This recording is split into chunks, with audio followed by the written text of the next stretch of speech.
건전하면서도 이 시대에 꼭 필요한 그런 단어들, 또 그걸 통하여 영적인 깊은 것까지도 터치가 되는 그런 내용들이 참 많이 있다, 이렇게 제가 좀 보고 있습니다.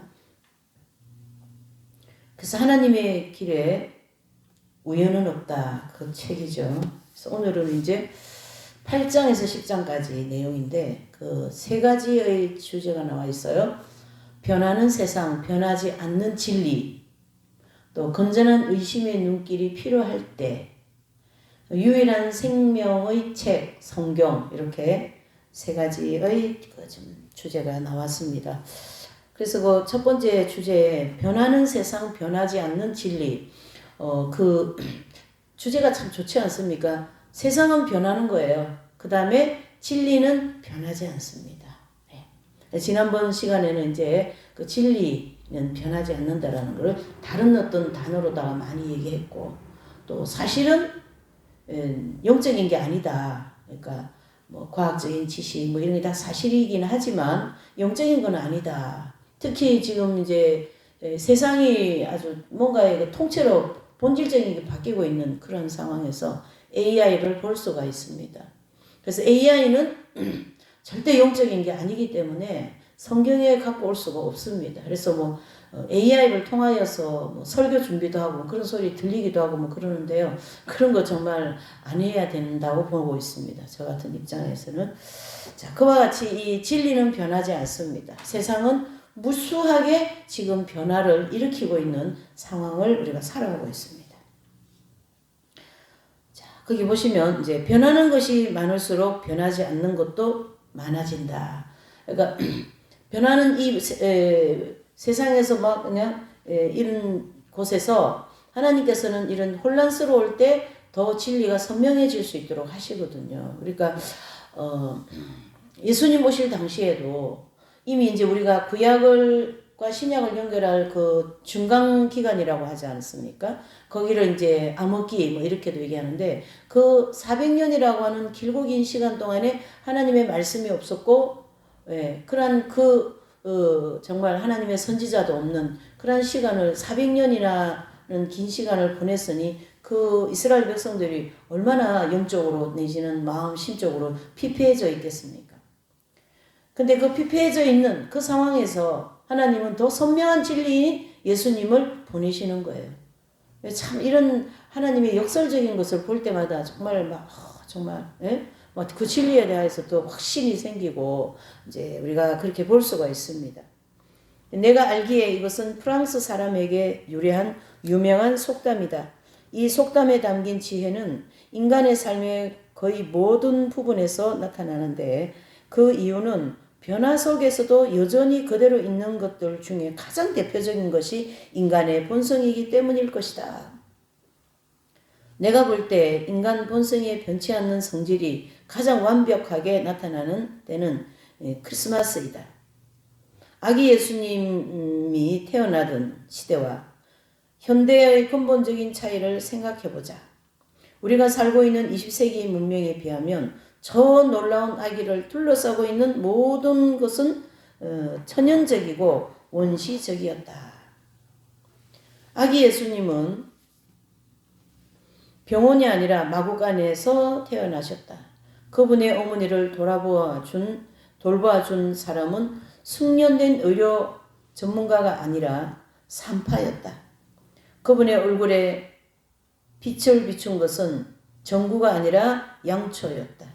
그분의 애굽으로 내려갈 때 타신 것은 자동차나 유선형의 날렵한 기차가 아니라 보잘것없는 당나귀였다. 그분이 어린 시절에 다양한 성장 단계를 거치면서 보실 수 있었던 가장 복잡한 기계는 마차였습니다.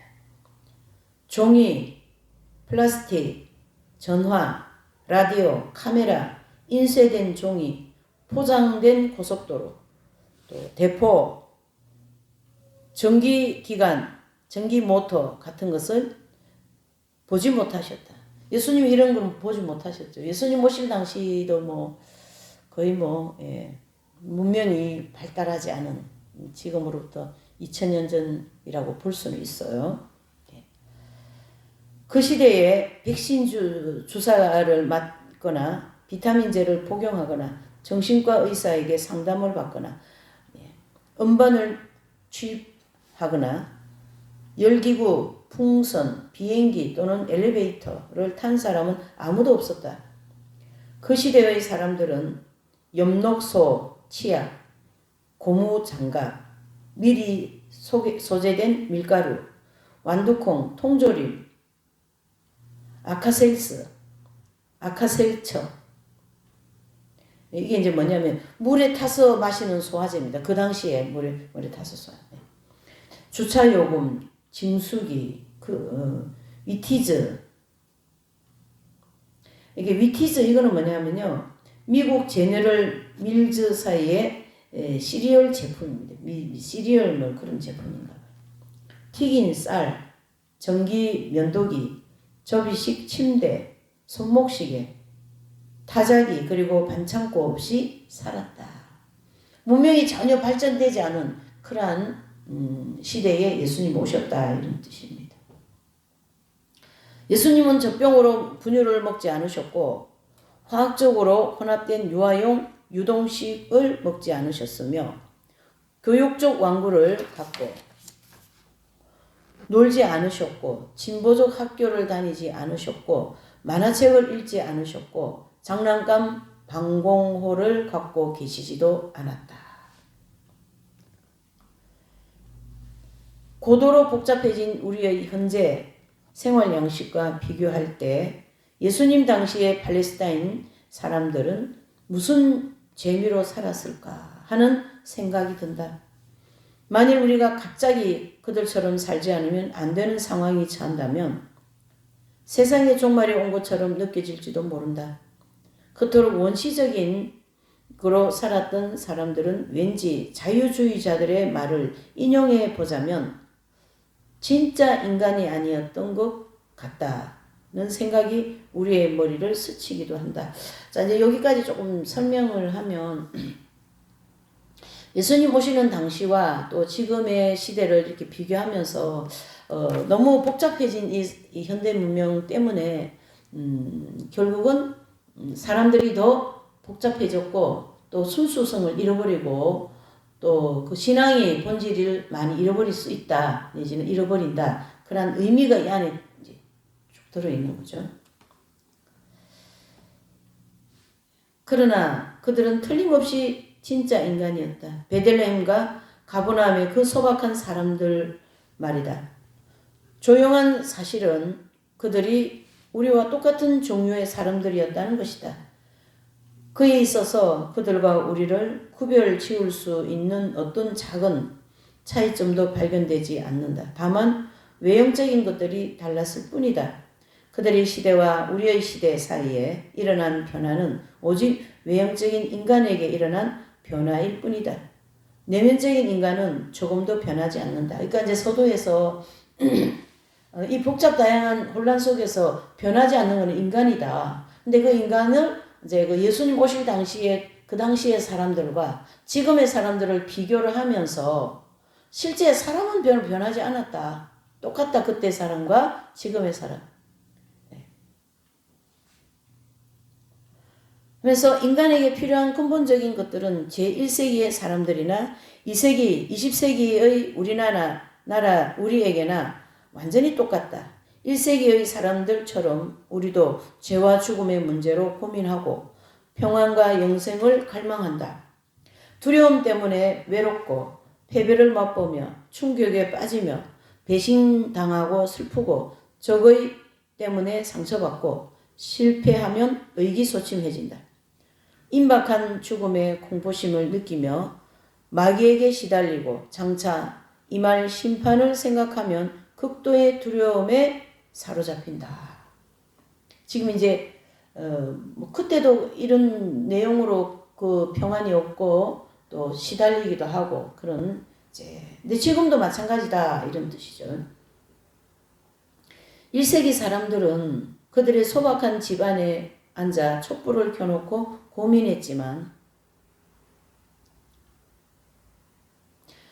유선형의 반짝반짝 빛나는 차를 몰고 다니는 우리는 교차로와 교차로 사이를 질주하면서 이런저런 걱정을 한다. 정말 어쩌면 이렇게 맞는 말을 잘 하시는지 모르겠어요. 그냥 길 가다가도 걱정하고 버스 타고 다니면서도 걱정하고 네. 어떻게 해야 이런 현실적인 문제를 해결할까 이러면서 그렇게 하면서 길을 가고 또 살고 그렇지 않습니까? 그러나 그들이나 우리나 종착지는 똑같다. 모든 인간은 노년을 향해 천천히 태보의 길을 걷다가 결국은 숨을 곳도 없고 도와줄 이도 없는 무덤으로 들어간다. 똑같다라는 거예요. 그러나 이제 그때는 문명이 많이 발전하지 않아서 기찻길도 아니고 고속도로도 아니고 KTX도 아닌 그런 마차를 타고 내지는 포장되어지지 않는 비포장 도로를 다니면서 걱정했겠죠. 그러나 지금은 도로가 포장되어 있고 모든 것이 문명이 잘 발달되어 가지고 사람들이 편하게는 되어 있지만 고민하는 건 똑같다. 변하지 않았다. 그런 뜻이 되는 거죠. 결국 그때의 사람들과 지금의 사람들 똑같이 우리가 그런 과정을 겪고 마지막 종착지는 무덤이다. 이렇게 결론을 지어주죠. 하나님께서 그분의 아들의 이름을 예수님이라고 부르신 것은 인류가 죄에서 구원받아야 한다는 것을 아셨기 때문이다. 하나님이 이미 아시는 거죠. 이미 아담과 하와를 선악과를 따먹을 때부터 시작하여 다 아시는 거 앞으로 이렇게 해서 너희가 죄로 인하여 이 세상 사는데 너무나도 고뇌와 고통이 많을 것이다. 그러나 내가 너희를 구원하리라. 그런 하나님의 계획을 볼 수가 있는 거죠.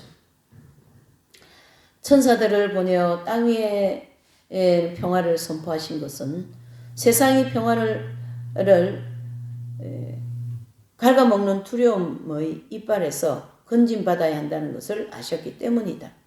이런 일이 있은 후 지금도 근본적인 것은 하나도 변하지 않았다.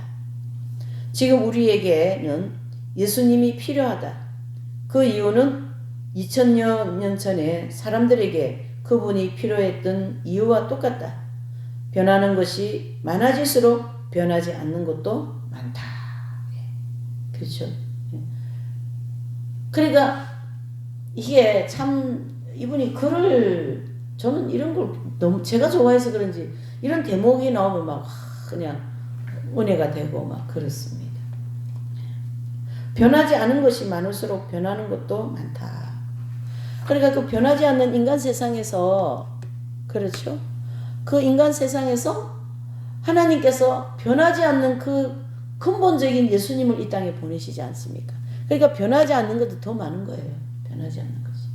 그러니까 예수님을 통하여서 우리가 어떻게 합니까? 이렇게 이제 그 죄악에서 허리가 휘일 정도로 괴롭게 사는 인생에서 우리가 새로운 길을 열어가는 그런 인생을 사는 것은 변하지 않는 것 때문에 나도 변하지 않는 그런 진리의 길로 갈 수 있다. 이렇게 우리가 접목을 해야 되죠. 그래서 이제 이 8장에서는 변하지 않는 것이 많다. 변하는 것도 많지만 그것은 이제 예수님 당시와 지금의 당시를 비교하면서 그때도 변하지 않는 괴로움이 있었고 지금도 변하지 않는 괴로움이 있었다. 그러나 괴로움이 있었다. 그러나 이제 지금 이제 볼 때에 변하지 않는 것도 그보다 더 많다. 그것은 예수님 때문에 우리가 뭡니까? 변하지 않는 그 진리 안으로 들어왔다. 이렇게 볼 수 있는 거죠. 계속 그 진리에 대한 그 확실한 것을 이분은 지금 이제 표현을 해주고 있는 거니까요. 두 번째로는 건전한 의심의 눈길이 필요한 때다. 그래서 지금은 좀 건전한 의심의 눈길이 굉장히 필요할 때예요. 너희 교단이 잘 됐네. 우리 교단이 잘 됐네. 거기 조금만 이상하면 이단이네. 이렇게 얘기할 게 아니라 건전하다는 단어가 있잖아요. 그것은 남을 정죄하고 이게 아니라 뭐가 좀 이상하다. 우리가 진리 가운데에서 다시 한번 이걸 심층 있게 보십시다. 그러한 건전한 의심은 필요해요. 지금의 시대는 더더욱 왜 그러냐면 이단이 너무나도 들끓고 또 너무 활발하게 하나님의 교회 하나님의 성에 이런 간판이 아주 그냥 정말로 뭐냐. 예. 그리고 막 큰 건물을 제가 거기 막 그런 간판이 써져 있고요. 야, 진짜 교회보다 더 열심입니다. 그 이상한 그런 단체들이. 그렇기 때문에 지금의 시대는 건전한 의심의 눈길이 꼭 필요할 때다. 이렇게 볼 수가 있는 거죠. 거기 보시면 너무 쉽게 믿는 것을 경신이라고 한다. 경신과 진정한 믿음의 관계는 독버섯과 버섯과의 관계에서 비교될 수 있다.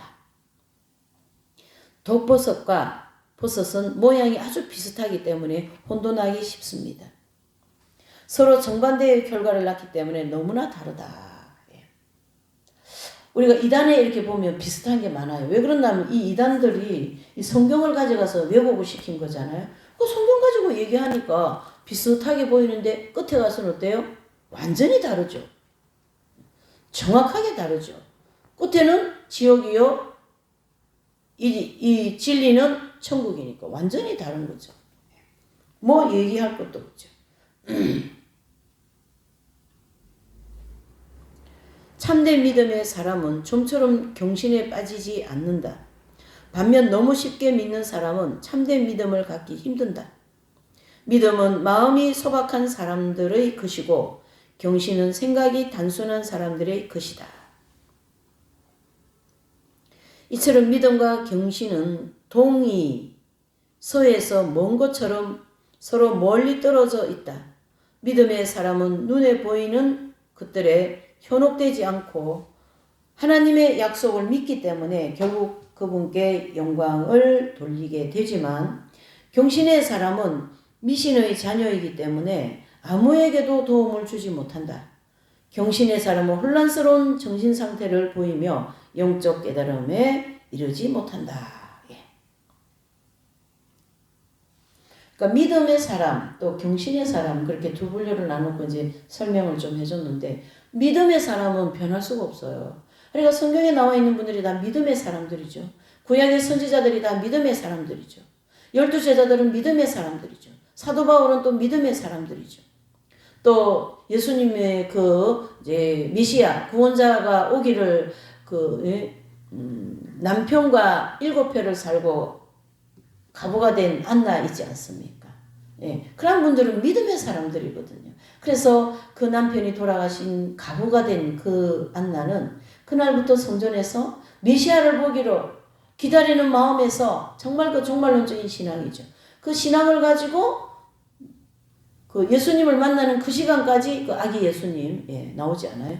그분을 만날 때까지 금식하면서 성전에서 기도하더라라고 나옵니다. 또 시몬도 마찬가지죠. 그런 분들은 다 믿음의 사람들이기 때문에 아무리 이단이 아니라 뭐가 와서 뭐 옆에서 얘기해도 절대 휘둘리지 않고 넘어가지 않는 거죠. 결국 다른 표현으로 하면 믿음이 없고 또는 얕은 거예요. 하나님을 아는 거에서 얕은 거예요. 인간적으로 하나님을 아는 거예요. 하나님을 인간적으로 알면 안 되는 거죠. 하나님은 창조주 하나님, 또 하나님은 영의 하나님이시다. 이렇게 보셔야 됩니다. 우리의 주인이신 분이다. 나의 모든 생과 사를 주장하시는 분이다. 이렇게 믿음의 그 길을 믿음으로 보셔야 되는 겁니다. 그래서 흔들릴 수가 없는 거죠. 반석 위에 세워진 믿음이다. 이렇게 정리를 해볼 수가 있는 거죠.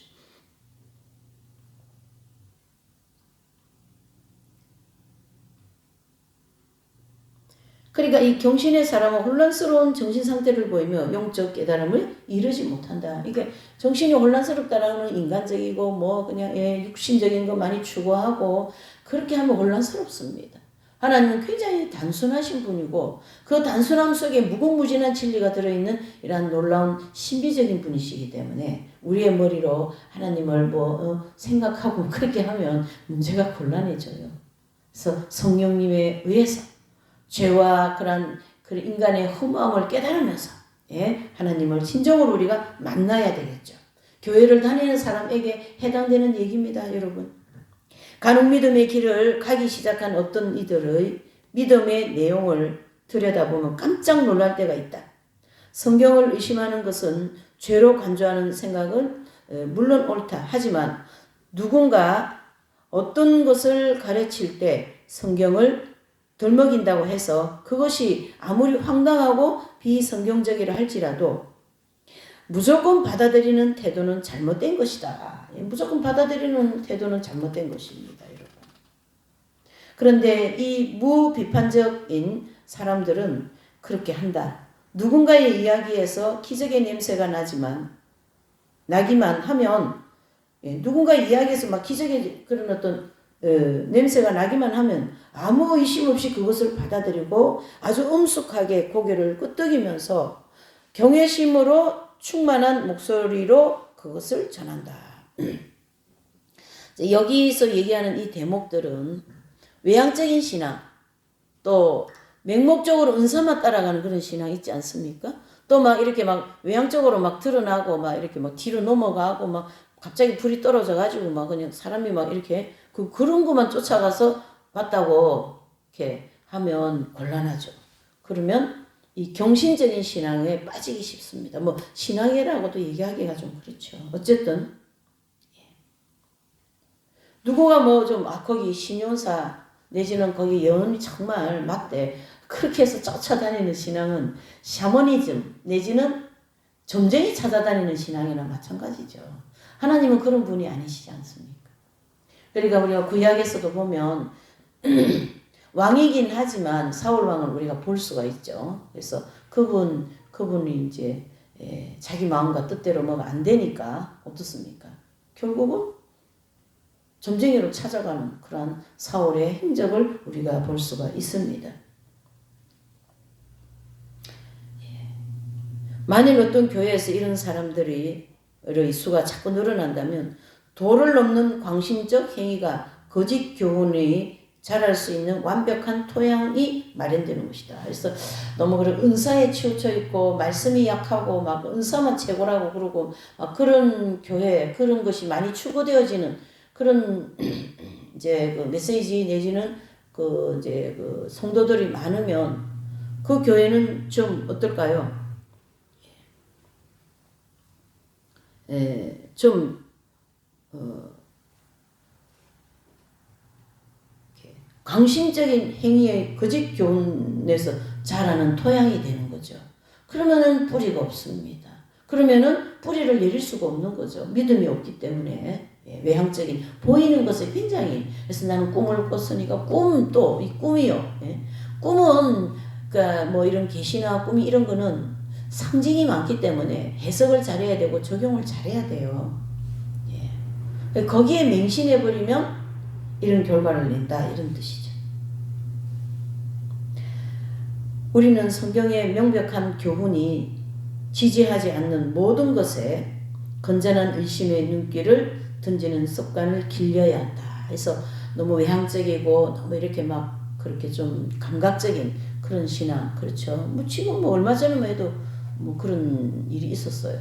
제 주변에도 그러면 전적인 계시만 가지고 막 추구하는 거예요. 그렇게 하면 안 되는 거예요. 성경이 반드시 있는데 성경을 쫓아가야지. 그런 전적인 그것도 목회자들이 막 전적인 계시만 가지고 막 쫓아가다가 잘못되신 거예요. 지금 얼마 전에 일어났던 일들입니다.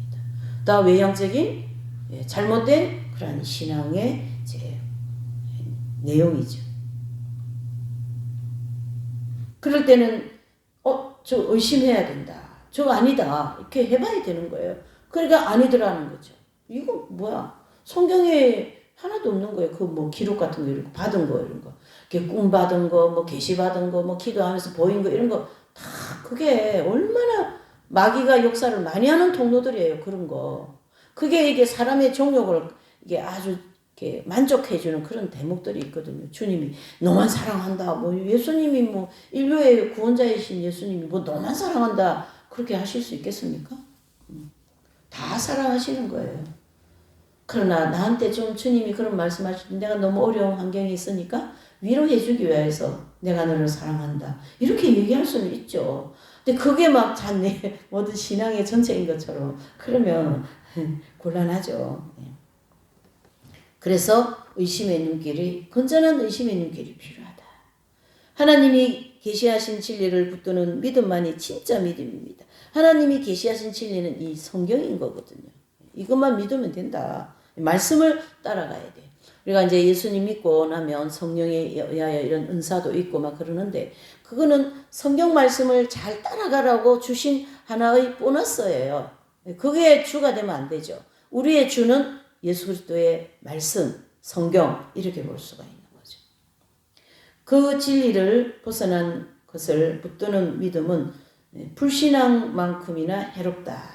믿음이 없는 것보다 더 해로운 거예요. 그런 외향적인 신앙을 쫓아가는. 어떤 이들이 자기 딴에는 하나님 방법의 정당성을 사람들에게 일깨워 주시겠다는 이런저런 이야기를 들려주지만 많은 경우에 그것은 그들의 지성이 건강하지 못하는 것을 드러낼 뿐이다. 자, 이 지성이라고 얘기했습니다. 오늘 오전 예배에 이 성막에 대해서 보면 이제 등대가 있고 떡상이 있고 이제 분향단이 있지 않습니까? 그러면은 그 등대는 양심을 상징한다면 떡상은 지성을 상징하거든요. 그러니까 우리 모두에게 하나님이 지정의를 주셨어요. 그래서 그 지성이 굉장히 중요하다. 올바른 지성을 가지게 될 때 의심할 수 있는 마음도 생기고 아니다라는 분별력도 생기는 거예요. 그래서 그 12덩이의 떡상에 보면요. 그 떡에는 무교병이 올라가야 돼요. 유교병이 올라가면 그 떡 하나님 받지 않으십니다. 마찬가지로 그 떡상은 우리의 지성을 상징한다면 결과적으로 무슨 말입니까?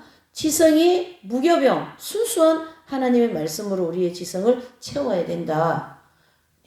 그런 지성을 가지고 있으면 거기에 휘둘리지 않습니다. 그리고 외향적인 은사에 보고 듣고 뭐 꿈꾼 거 이런 거에 휘둘리지 않습니다, 여러분. 말씀에 그 하나님의 말씀은 순수한 무교병의 12가지의 말씀인 거거든요. 선에 대한 12가지다 이래 볼 수가 있는 거죠. 그래서 그 지성은 건강하지 못하다. 미신적인 냄새를 물씬 풍기는 이야기들이 낱롯과 성경 구절. 그래서 속담이 성경 구절로 오해되어 집안의 낱롯과를 중심으로 전해져 내려온 것을 가르치게 합니다. 이 낱롯과는. 그래서 설교 중에 사용하지 못하도록 한다면 아마도 많은 목회자가 목회를 그만둬야 할 것이다. 어떤 속담이라든가 어떤 그런 유명한 분들의 말을 인용하여서 이제 성경을 이렇게 이제 접목하는데 어찌 보면은 그게 주가 되고 성경이 주변이 되는 수가 있어요. 조심해야 된다. 그러니까 그런 걸 많이 써가면서 설교를 하기 때문에 그거를 쓰지 말라 그러면 아마 설교자들이 설교하기가 어려울 것이다. 이 뜻이에요. 여기서 얘기하고자 하는 것은. 많은 교인들이 설교자의 입에서 나오는 말도 안 되는 이야기들을 자꾸 듣지 않으면 안 되는 입장에 있으면서도 거기서 벗어날 방법이 없다는 것은 정말 딱한 일이다. 성도들이 벗어나기는 쉽지가 않죠. 그러니까 이 어떤 말씀에서 내가 영적으로 성장하고 양육을 받는가가 굉장히 그 토양이 중요합니다. 이 토양이 좋아야 그 어떤 열매들이 튼실한 것처럼 토양이 나쁘면 나무가 튼실하지를 못하고 뿌리를 깊이 못 내리죠. 그러니까 나무에서 나오는 그 수확이 별로 없는 거죠. 그래 토양이 되게 중요합니다. 우리 개신교라고 하는 토양, 가톨릭이라고 하는 토양, 우리가 이렇게 볼 때에 그 가톨릭이라는 그 토양 안에서 성도들이 거기서 양육을 받지 않습니까? 또 개신교라고 하는 이 토양에서 양육을 받지 않습니까? 어떤 영적인 그런 토양에서 양육받는 측면에서 보면 개신교는 굉장히 이게 얕아요. 근데 가톨릭은 그게 굉장히 깊습니다. 왜 그런가 하면은 가톨릭은 수도원이 있기 때문에 그 수도원이 가톨릭의 영성의 어떤 물줄기이거든요. 그래서 성당은 또 정신이 없습니다. 뭐 이런저런 다양한 성도들이 있기 때문에 거기는 뭐 이런저런 다양한 일들이 거기도 이단에 빠지고 막 많거든요. 근데 이제 수도자들은 이단이 거의 안 빠져요. 왜 그러냐면 바른 지성과 그 다음에 바른 믿음으로 훈련받아서 수도 생활을 하는 그런 거기 때문에 이단에 잘 안 빠집니다. 그런 좀 깊이 있는 차이점을 우리가 좀 생각해 봐야 돼요. 무조건 가톨릭을 이단이라 이래 하면 안 돼요. 가톨릭이 문제가 많습니다. 그러면은 개신교는 문제가 없습니까? 또 많은 거죠. 네, 내용은 다를 수 있지만은, 그러니까 그거를 가지고 뭐 2단, 3단 이래 할 게 아니라, 거기에서, 그 토양에서 어떤 영성이 나오는가, 어떤 가르침이 나오는가. 물론 개신교도 굉장히 중요한 가르침을 많이 해주고 있어요. 그래서 개신교를 통하여 하나님은 그 천국의 백성의 숫자를 채운다 이래 볼 수 있을 정도로 개신교도 루터가 이제 개혁하고 난 이후에 개신교가 나오지 않습니까? 프로테스탄트라 하면서 그렇게 해서 이제 지금 한 역사적으로 한 500년 정도 되죠. 그런 사이에 많은 일을 했습니다. 하나님이 개신교라는 이 토양을 통하여서. 그러나 이제 좀 더 여기서 얘기하고자 하는 내용을 좀 더 접목해서 좀 인용을 하자면 이제 그렇다는 얘기죠. 그래서 그 가톨릭은 수도원이 있기 때문에 덜 이단들이 나와요. 근데 개신교는 개인이기 때문에 교회가 목회자 중심이잖아요. 그러니까 이단이 많이 나오는 거예요. 이게 그런 장단점이 있습니다. 그런 거를 좀 생각해 볼 수가 있다. 이렇게 볼 수가 있는 것입니다. 끝으로 강조하고 싶은 것은 성경이 사람들의 도움을 필요로 하지 않는다는 것이다. 그분의 말씀은 마치 마트호른 산이라는 데가 있나 봐요. 알프스 산맥에 있는 산인데 굉장히 높습니다. 해발 한 4,478m 정도 되는 높은 산이랍니다. 알프스 그쪽에. 알프스 산맥이 유명하지 않습니까? 그래서 그 마트호른 산처럼 홀로 장엄하게 버티고 서 있다. 그럼에도 그 성경의 진리를 증명하기 위해 유치한 이야기와 신빙성 없는 예증의 도움을 받으려 한다면 그것은 우리의 숨겨진 불신앙을 드러내고 설득력 없는 경신을 소문내는 일일 뿐이다. 예, 참 굉장히 많은 얘기인데 굉장히 어려운 얘기예요. 이걸 표현해낸 얘기는. 근데 요 한 4줄 정도를 가지고 그 마토론이라는 산을 비교하면서 이렇게 설명을 해주고 있습니다. 그래서 제가 이제 이 책을 이제 강의를 들으시는 분들은 이 책을 꼭 사서 같이 들으면서 읽으면서 하면 더 좋겠다라는 그런 서두에 이 강의 시작하면서 제가 얘기한 적이 있습니다. 이런 표현을 해서 어떤 문제와 어떤 바르게 된 거를 이렇게 딱 그거를 말을 하는 것이 쉬운 일이 아니거든요. 자, 세 번째로는 유일한 생명의 책 성경. 그래서 성경으로 이 문제를 해결하겠다 이런 뜻이죠. 그래서 성경은 다른 모든 책들과 달리 독특하다. 이 말은 성경과 같은 책이 이 세상에 나온 적이 없다라는 뜻입니다. 성경 같은 책은 두 군이 없습니다. 딱 한 군밖에 없는 게 성경입니다. 팔리기는 또 세계적으로 베스트셀러가 성경이죠. 예. 성경에는 역사가 많이 기록되어 있고 그 기록은 모두 참된 것이지만 그렇다고 성경이 역사책인 것은 아니다. 과학에 관한 성경의 언급들이 정확하고 믿을 만하다고 해서 성경이 과학적 책은 아니다. 그러니까 뭐 과학이 뭐 성경하고 해보니까 맞는 것이다 해서 과학이 성경이라는 건 아니에요. 그러니까 모든 것이 다 1번은 성경이에요. 과학도 성경에서 그 지식이 나왔고, 의학도 성경에서 지식이 나왔고, 뭐 이 모든 것이 다 성경을 바탕으로 하여서, 철학이 칸트가 무슨 얘기했다는 둥, 아리스토텔레스가 뭔 얘기했다, 이런 얘기들을 막 하지 않습니까? 뭐 상대적 이론, 이런 거 얘기하지 않습니까? 결국은 성경에서 답을 찾아요. 그래서 그게 대표적인 분이 성 어거스틴 성자이거든요. 이분 철학자예요. 그 당대에. 근데 성경에서 답을 찾지 않습니까? 로마서 8장을 통하여서. 모든 것이 성경에 근거해서 나온 것이다. 성경이 다 1번이다. 이렇게 얘기할 수 있습니다. 그래서 성경에 나오는 인물들을 간략한 일대기가 세상에서 가장 감동적인 전기인 것은 사실이지만 성경은 단순한 위인전이 아니다. 심오하고 건전한 철학의 모든 것이 성경에 들어있지만 그렇다고 성경이 철학적인 책은 아니다. 여기도 그렇게 얘기하지 않습니까?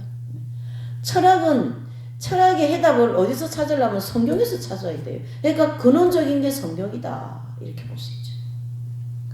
우리가 의학적인 지식이, 의학적인 지금 의학이 발달해서 다 100살, 90살 이래 살지 않아요? 오래 살아요. 약도 좋고 막 발달해가지고.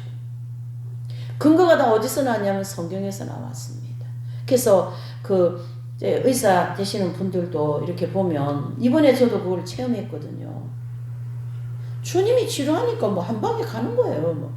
밤에 떼굴떼굴 구를 정도로 위가 너무 아팠는데 그 다음날 아침에 주님이 언제 아팠냐 하는데 싹 깨끗하게 치유해줘. 약이 필요 없는 거예요. 그래서 약 한 달분 해고 이런 거 다 하나도 안 먹어서 약을 이제 안 먹으리라 이렇게 해버린 거거든. 어디입니까? 성경이지. 약도 제조도 다 성경에 근원이 되어 있습니다. 성경이 중심인 거죠. 의사들 내지는 그분들은 예수님 안 믿는 분들은 예수님 별로 생각하지 않고 성경. 근데 이분들도 암이 이렇게 이제 치료가 안 되는 3기, 4기, 말기 암 이런 분들이 기도하고 하나님 기적적으로 살아나고 이런 분들을 보면서 깜짝 놀라고 정말 신은 있다 이렇게 하는 분들이 많아요. 의사들이. 많아요. 다 어디서 나왔습니까? 성경에 근거할 수 있다 이렇게 볼 수 있죠. 철학책이 내지는 인문학이 얼마나 심오한 말이 많습니까? 다 성경에 근거되어서 나온 얘기들이에요. 그거 다. 가장 고상한 명언들에 속한다고 해서 성경이 천문학 책은 아니다. 인간 심리에 대한 성경의 통찰이 독자를 놀라게 하고 그 깊은 마음을 낱낱이 드러내지만 성경은 심리학 책은 아니다. 그러니까 의학책이나 심리학책이나 전문학책 그것이 아니라는 거예요. 성경은. 정말 성경이 이 타락한 세상에 나타나게 될 미래의 모든 신학의 원천이지만 엄밀히 말해서 성경은 신학책이 아니다. 성경을 근거해서 신학적인 책이 나온 거죠. 그러니까 성경에 나와 있는 이 모든 내용을 학적으로 정리한 게 신학적인 책이거든요. 주석이라든가 이런 그런 책들이 있지 않습니까? 그래서 토마스 아켄피스 이런 분들 준주성범이라든가 또 신학 대전 이런 책을 쓰신 분이거든요. 근데 다 성경이 근거되어서 나온 책이란 말이죠. 그래서 그런 책들은 성경은 아니다 이렇게 정리할 수 있다는 얘기죠. 그렇다면 성경은 무엇인가? 성경은 생명의 책이다. 우리 주님은 내가 너희에게 이런 말은 영이여 생명이라고 요한복음 6장 63절에 말씀하고 있습니다. 그래서 성경은 생명을 가져다주는 책이다. 내가 길이요 생명이요 내가 길이요 생명이요 진리라 그랬지 않습니까? 그러니까 예수님은 우리에게 생명을 가져다 주는 분이신데 이 성경에 예수님에 대한 얘기면 구약에는 예언을 하였고 신약에는 이루어졌다 이래 볼 수 있죠. 그러니까 저는 예수님의 얘기인 거예요. 그래서 그분을 통하여 우리에게 생명을 주시겠다. 철학은 생명을 줄 수가 없습니다. 의학은 우리에게 생명을 줄 수 없습니다. 육신의 병은 고쳐줄 수 있지만 영원한 생명을 줄 수 없습니다. AI는 생명이 없는 것이에요, 여러분. 그거 가지고 설교 자료 만들고 그러면 그거 진짜 심각한 거예요. 빨리 돌이켜야 돼요. 안 됩니다, 그렇게 해서.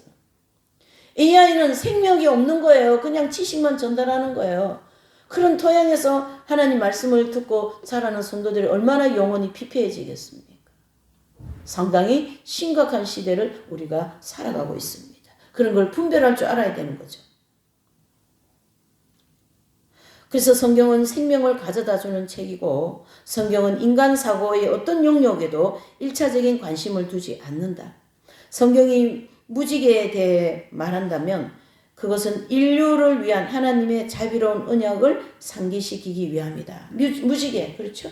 그래서 하나님이 아브라함을 통하여서 이제 예언을 하시고 그 예언이 이루어질 것이다라는 그것을 알게 해주기 위해서 무지개를 딱 주신 거거든요. 그래서 아브라함에게 하신 모든 그 믿음의 여정의 길로 이루어진 모든 내용은 이루어질 것이다. 이걸 믿는 믿음인 거예요. 그러니까 믿음으로 구원받는다. 이게 된다. 이런 뜻이죠. 믿음으로 생명을 얻는다. 이게 되는 것이죠. 믿음으로 천국을 간다. 이렇게 되는 것이죠. 그 무지개는 그 약속을 이루어주기 위해서 주어진 무지개입니다. 그러나 우리가 생활하면서 그런 무지개를 보고 무지개를 만나고 그러면 희망이 생기지 않습니까? 그 다 하나님으로부터 온 희망과 소망인 것이죠.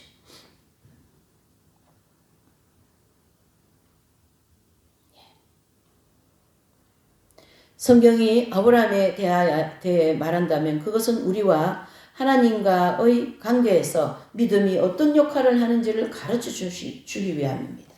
제가 이제 좀 전에 얘기했죠. 성경이 우리에게 달과 별을 보라고 하는 것은 우리가 얼마나 연약한 존재인지를 깨닫도록 하기 위함이다. 여러분, 달을 보고 별을 보면 우리 나라는 한 인간이 얼마나 거기에 미약하고 그냥 바람 한번 불어도 휙 쓰러지고 말이죠. 뭐 조금만 다쳐도 피가 출출 나고 말이죠. 뭐 아프면 막 죽어버리고 얼마나 연약한 인간인지 모릅니다. 달과 별을 보면서 그렇게 너의 연약함을 보라 이런 뜻입니다. 저 푸른 포기도 하나님의 손길에서 나왔다 이걸 보라는 거예요. 이 산천초목이다 하나님의 손길에서 나왔다 그걸 알려주는 게 창세기 아닙니까? 모든 근원적인 것은 하나님으로부터 시작합니다. 바로 그것이 창조주 하나님이다 이렇게 볼 수가 있는 거죠. 성경이 새들에 대해 말하는 것은 의심이나 두려움 없이 하늘 아버지를 믿고 의지하라고 가르치기 위함이다. 그러니까 프란시스 성자와 같은 이런 분들을 보면은 정말 그 새나 막 짐승들 막 이런 물고기들을 향하여 막 하나님의 말씀을 설교하지 않습니까? 그러니까 막 이 피조물 하나의 피조물이거든요. 근데 그들도 막 하나님 말씀 듣고 막 기뻐가지고 막 그 물고기가 막 발짝발짝 뛰고 사자가 막 프란시스 앞에서 막 이렇게 순해지고 말이죠. 제비가 막 새들이 막 찍찍찍찍하고 막 반응을 하고 말이죠. 그 하나님의 말씀을 듣고 피조물들이 움직인다 이래 볼 수가 있는 거죠. 지옥에 대해 말하는 것은 우리의 병적 호기심을 만족시키기 위함이 아니라 병적 호기심이래요. 지옥에 대해서 말하는 것은 우리의 호기심을 만족하기 위해서 말하는 것이 아니라 그 무서운 지옥에 떨어지지 않도록 발걸음을 조심조심 하라고 경고하는 내용이다. 그래서 이제 사람들이 뭐 이렇게 좀 은혜를 많이 받고 그래서 이제 영계에 가서 이렇게 뭐 이렇게 체험하고 오는 분들이 있지 않습니까? 근데 하나님은요 꼭 지옥을 먼저 보여주십니다. 야, 너 여기 오면 안 돼. 그걸 알려주시는 거죠. 그래서 뭐 그 어느 장로님이 깡통을 차더라도 지옥은 가지 말라 뭐 이런 책이 나오지 않습니까? 지옥은 가면 안 돼 하기 때문에 보여주시는 거예요. 천국에 대해 말하는 것은 그곳에 갈 준비를 하라고 가르치는 것이다. 부끄럽기 짝이 없는 인간의 역사를 기록한 것은 하나님의 은혜가 얼마나 소중한 것인가를 알려주기 위함이다. 성경에 보면은요, 참 이게 우리가 입에 담을 수 없는 일들이 정말 많이 일어나죠. 그 다말 같은 그런 시아버지를 막 이렇게 하나님께서 그렇게 창세기를 잘 기록해 오다가 다말 사건을 거기다 왜 였냐 말이죠. 인간의 죄상을 그걸 통하여 보여주시는 거거든요. 그러니까 그런 길로 가지 말라고, 그런 죄를 범하지 말라고 보여주시는 거예요. 경고의 말씀을 주는 것은 열망으로 이끄는 길에서 벗어나도록 하기 위함이며 열망이 아닙니다. 멸망으로 이끄는 길에서 벗어나도록 하기 위함이며 우리를 꾸짖는 것은 잘못을 깨달고 고치도록 하기 위함이다. 우리에게 이런저런 연단을 주시는 것은 우리를 어떻게 해요? 깨닫고 그 잘못된 신앙에서 빨리 벗어나서 바른 진리를 따라가라. 그런 의미에서 주시기 위함이다. 라는 거죠. 그래서 성경에 대해 좋게 말하는 책들이 아무리 많이 쏟아져 나온다 해도 그 책들에 담긴 단어 하나하나는 모두 귀하고 필요한 것이다. 우드로 월슨 이분은 미국에 28대에 1856년에서 1924년에 이제 그 미국 28대 대통령으로 계셨던 분인데 이분은 언젠가 이런 말을 했습니다. 성경을 모르는 사람을 유식하다고 말해서는 안 되고 성경을 아는 사람을 무식하다고 말해서는 안 된다. 성경은 그토록 중요한 책이다. 그러니까 뭐 성경을 뭐 많이 안 한다고 해서 그 사람 유식하고 이렇게 얘기할 내용은 아니다라는 거예요. 성경 자체가 중요한 책이다라는 걸 얘기해 주려이죠. 스코틀랜드의 그 소설가 그 월터 스코트 경이라는 사람은 이제 그 극작가이기도 한데 시인이기도 하고요. 근데 이분은 임종 때 하인에게 그 책을 달라고 했다. 하인이 수천 권의 책 중 어떤 책을 말하는 것인지 묻자 이 위대한 사람은 물론 성경이지 죽어가는 사람에게는 다른 책이 있을 수 없지 이렇게 하면서 성경을 이제 달라고 했다라는 거예요.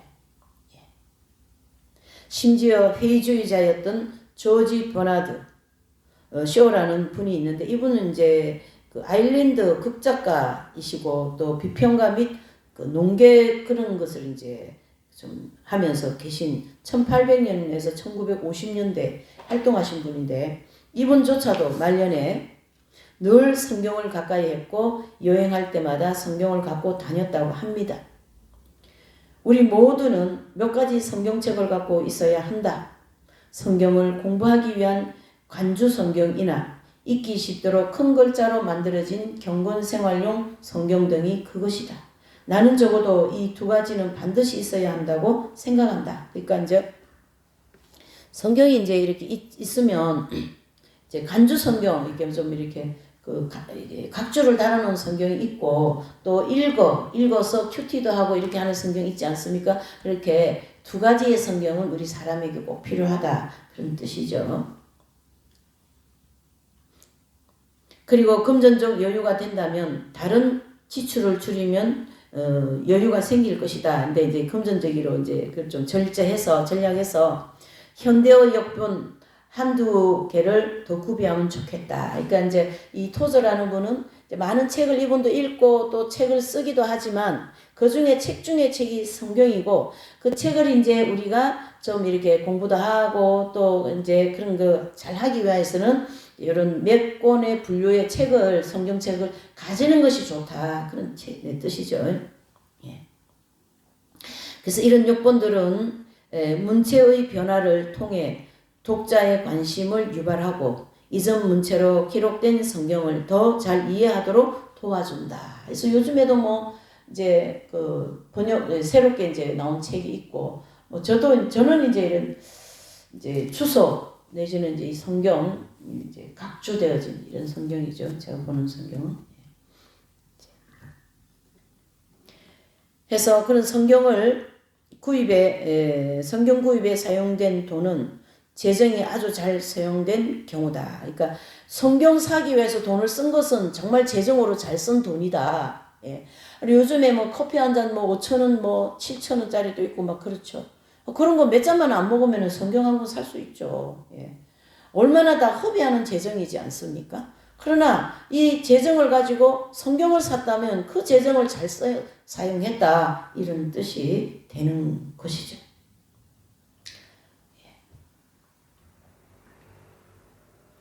성경 구입에 사용된 돈은 재정이 아주 잘 사용된 경우이다. 성경을 읽는 것이 시간 낭비가 될 가능성은 거의 없다.